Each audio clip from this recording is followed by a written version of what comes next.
Meus alunos do sétimo ano, tudo bem com vocês? Vamos lá para mais uma aula de história. Hoje vamos falar sobre essa, essa mácula, né, que tem no Brasil da escravidão, tá bom? Então hoje vamos falar sobre isso, escravidão e o tráfico negreiro, né, que manchou muito a nossa história, tá?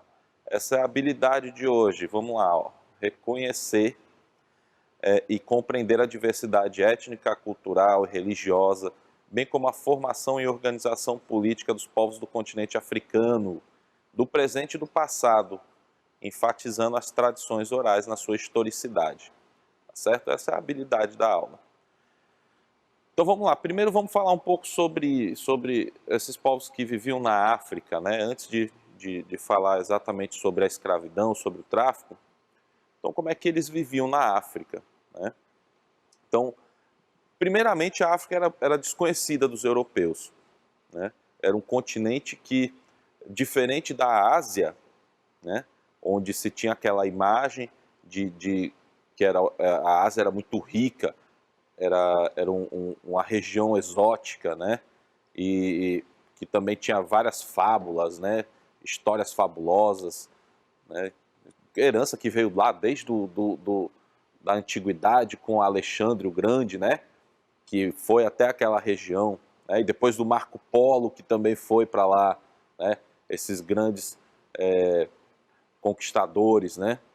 E aí a África era o contrário, a África era um continente totalmente desconhecido, né, para os europeus, especialmente a região que era abaixo do deserto do Saara, que você sabe muito bem, que você estuda geografia já desde pequenininho, você sabe que o deserto do Saara ele atravessa todo o continente africano.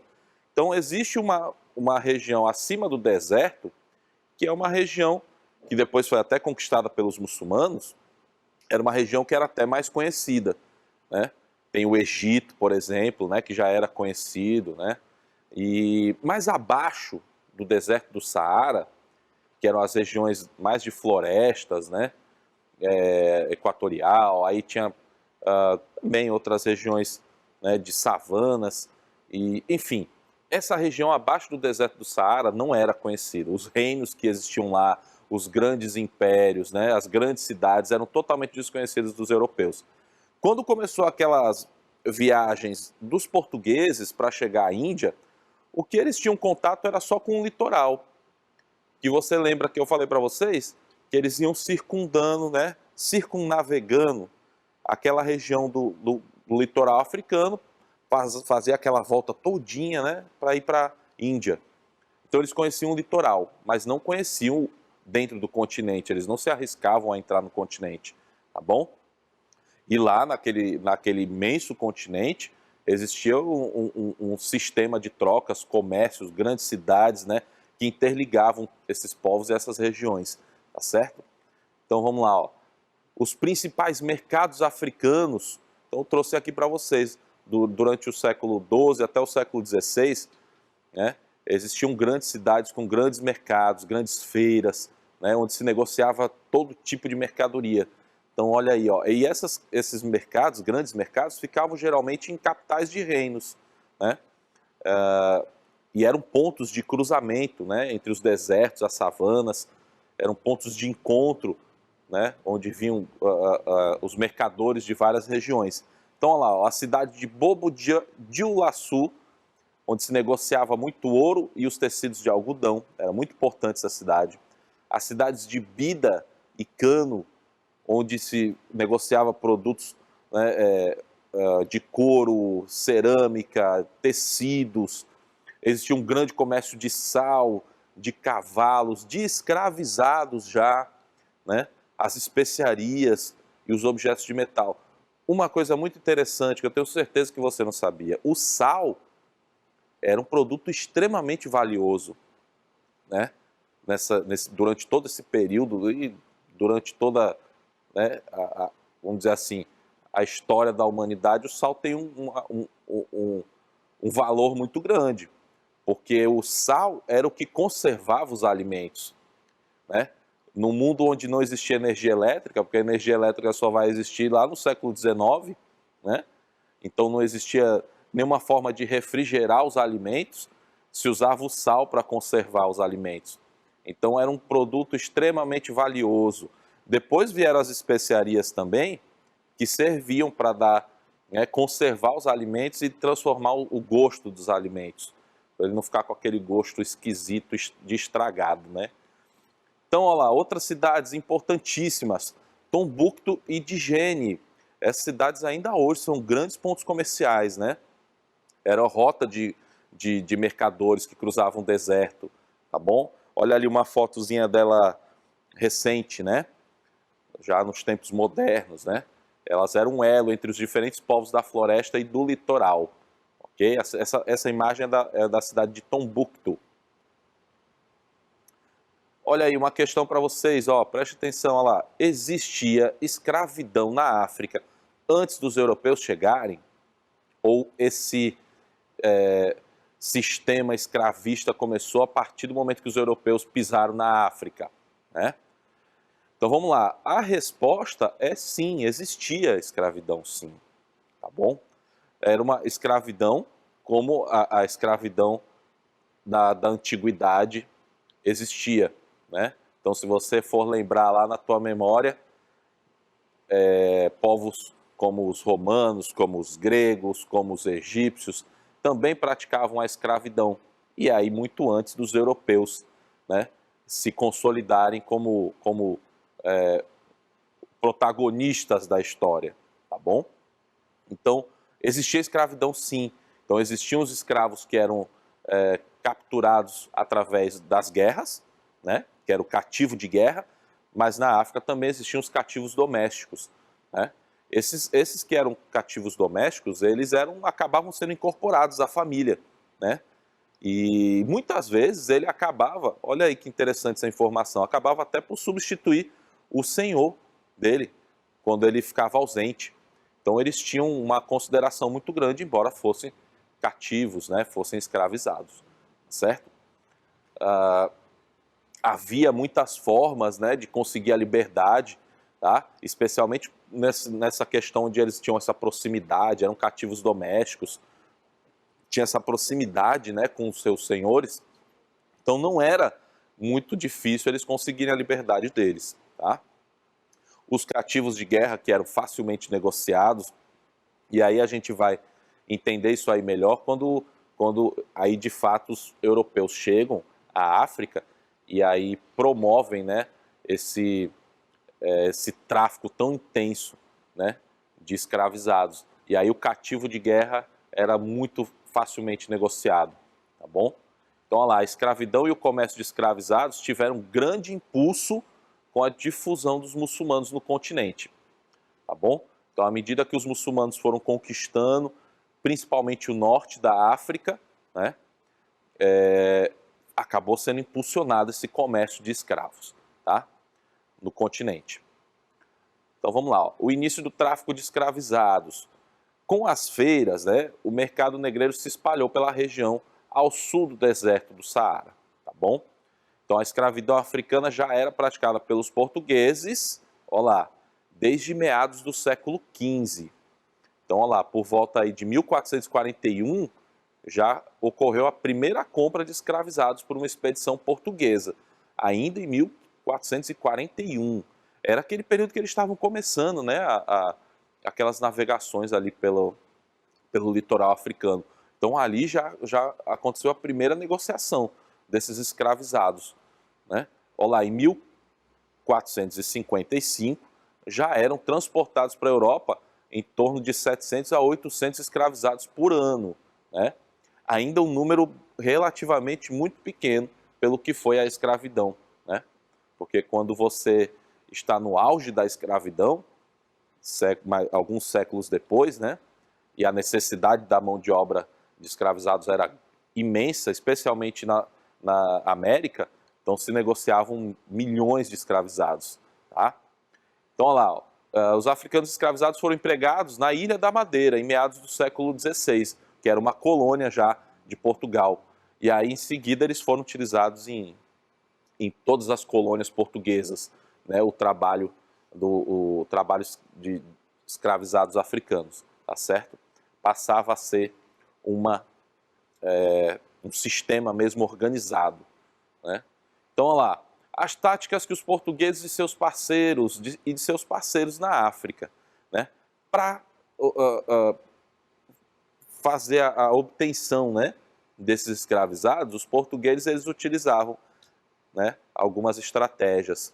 Então, olha aí, ó, os traficantes eles acabavam por estimular as guerras entre esses povos africanos, exatamente porque a forma, né, mais comum, né, de se escravizar, né, no continente era através dos conflitos, das guerras.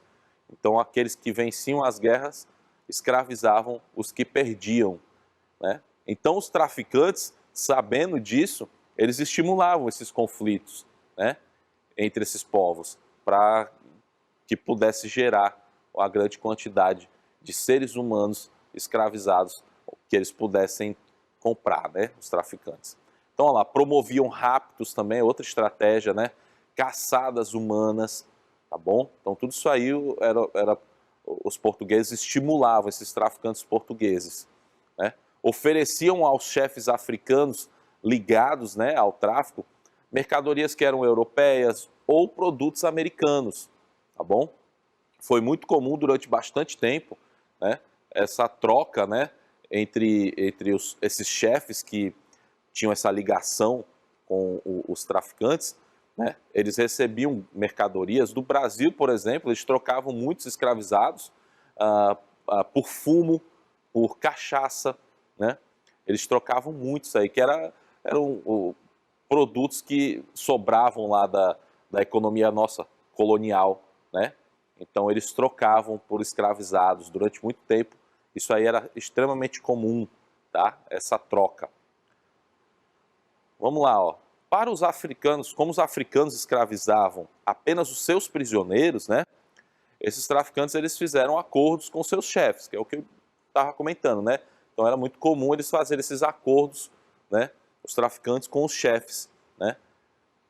E aí os portugueses também contratavam o serviço de negros e mestiços, né? Que eram chamados pombeiros, que percorriam o interior da África comprando esses escravizados, tá certo?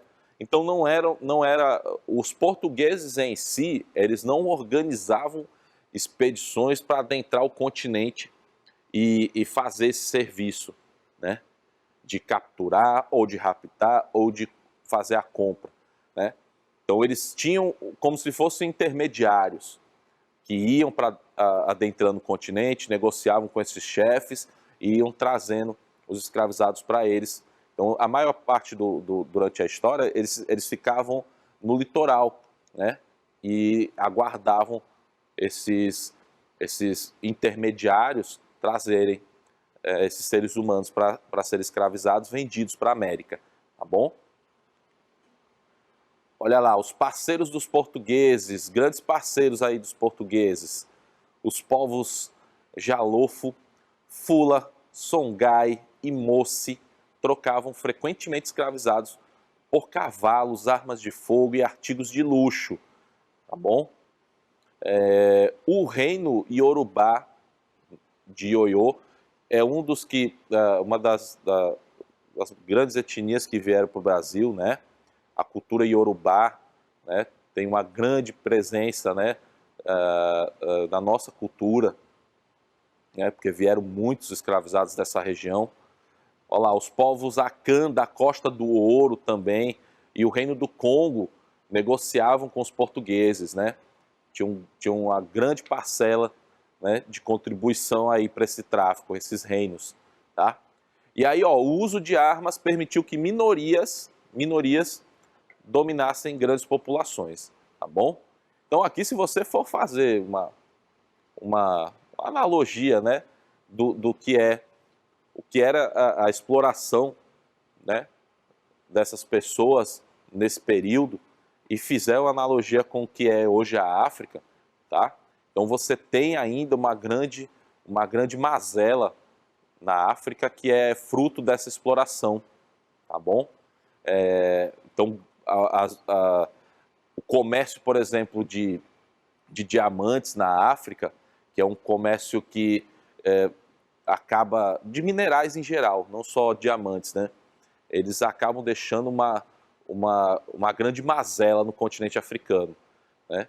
Então, algumas tribos conseguem armamentos extremamente pesados e conseguem dizimar tribos rivais, né?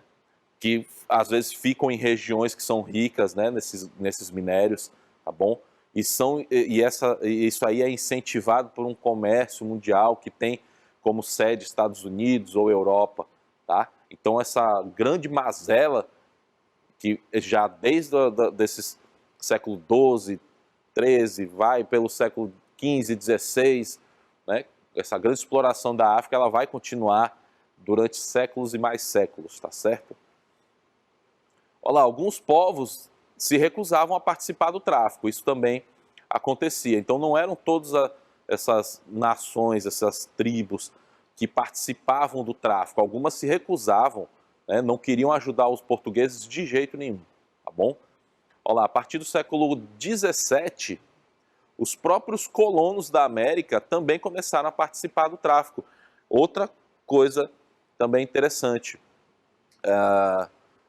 alguns desses colonos, inclusive, deixavam a América e iam para a África, acabavam indo como pessoas que não tinham nenhuma posse, né, empobrecidas, eram pessoas simples, né, e acabavam, às vezes até eram ex-escravos, inclusive, acabavam deixando o continente americano, viajavam, atravessavam o oceano, iam para a África e acabavam negociando, né, esses escravizados e enriqueciam na África, tá? Como grandes traficantes de escravizados.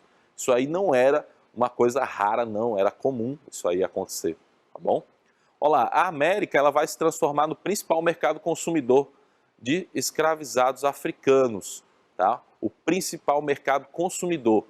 Além, se a gente for pegar o continente americano, você tem a América do Sul, né, onde tem o Brasil, que era o grande consumidor de escravizados africanos.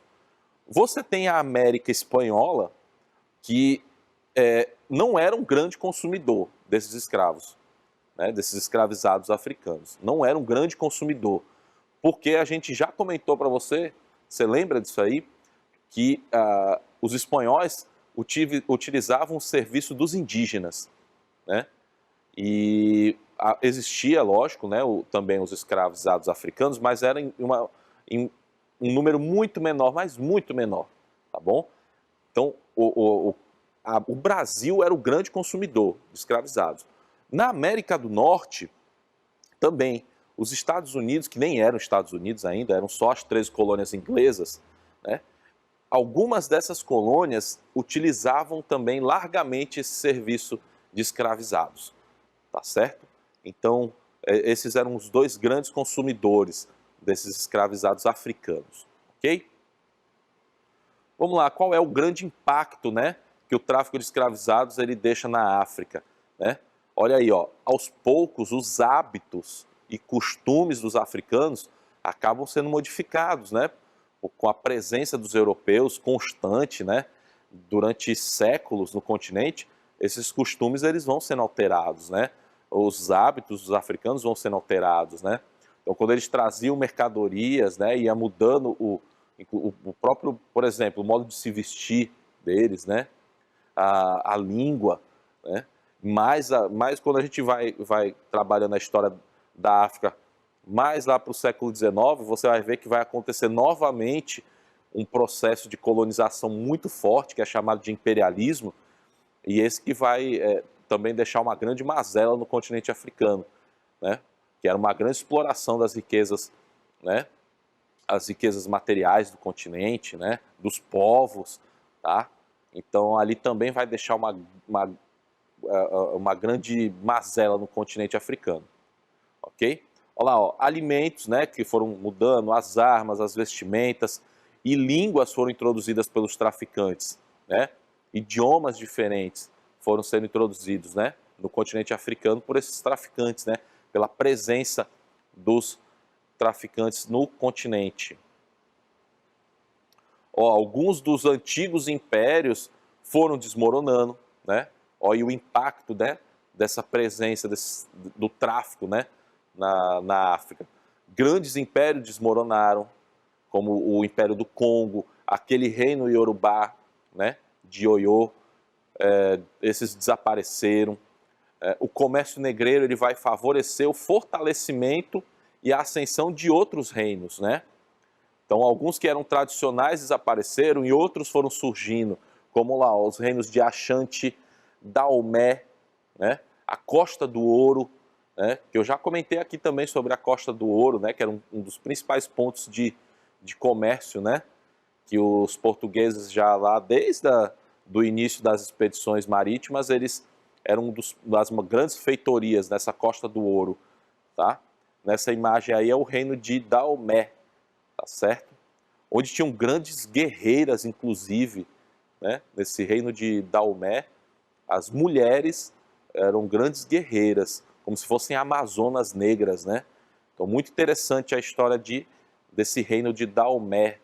Se você quiser, depois você vai lá no Google, que é facinho de você achar, tá bom? Alguma coisa sobre elas. Olha lá, a venda contínua, né, de negros africanos permitiu a montagem do escravismo, que é o sistema econômico sobre o qual vai se organizar a economia colonial nossa, tá? Ela vai se organizar em torno desse sistema escravista, tá? Então, até o século XIX, né, o sistema escravista, ele predomina na nossa economia colonial. Então, todas as grandes atividades econômicas, elas necessitavam de uma mão de obra escravizada, tá certo? Então, era o serviço do escravizado predominou durante séculos aí, até 1888, que é quando acaba, né, a escravidão no Brasil. E esse sistema, o escravista, ele vai sendo eliminado, tá certo? Então, é a base, era a base da nossa economia, era o sistema escravista. Olha aí, o inferno a bordo, chegando ao finalzinho da nossa aula, né? Uma vez no navio negreiro, esses escravizados, eles eram transportados, né, nesses navios negreiros, e aí era uma condição extremamente horrível e miserável, tá? Se colocavam de 500 escravizados para cima, né? O número para cima ainda, mais do que 500 escravizados dentro do navio, faziam essa travessia do oceano para vir para a América, onde, né, em torno de 150 a 200 escravizados morriam no caminho, né? Por conta dessas condições miseráveis da viagem, né? Onde eles não tinham nenhum tipo de alimentação, nem água, nem nada. E era uma viagem que durava em torno de 3 meses, né? Porque os navios não eram navios com motores a vapor, nem nada. Então eram impulsionados por vela, né? Pelo vento, enfim. E eram viagens que demoravam muito, né? Eram bastante desgastantes. Imagine ainda na condição de escravizado, de cativo, né? Então a condição era pior, era muito mais miserável, tá? E aí muitos não resistiam a essas viagens, né? E a morte para eles era algo muito comum, né? O traficante simplesmente jogava o corpo no oceano e pronto, né? Então eles eram amontoados aí a centenas, sem água, sem alimentação adequada, em péssimas condições de higiene, tá bom? Homens, mulheres, crianças, todos dentro dos porões dos navios negreiros. Então ali era o primeiro contato com a violência extrema da escravidão. Era durante essa viagem, né, que eles faziam no oceano, ok? Olha aí, ó, hoje para vocês a mensagenzinha é desse poeta jamaicano: a vida não se acaba quando deixamos de viver, e sim quando deixamos de buscar algo nela, tá bom? Então, quando a gente deixa de lutar pelos nossos sonhos, de brigar pelas coisas que a gente quer, aí sim a vida se acaba, meu amigo. Disse o poeta jamaicano Bob Marley, tá bom? É isso, pessoal. Espero que vocês tenham gostado. A gente se vê na próxima semana. Um grande abraço para vocês.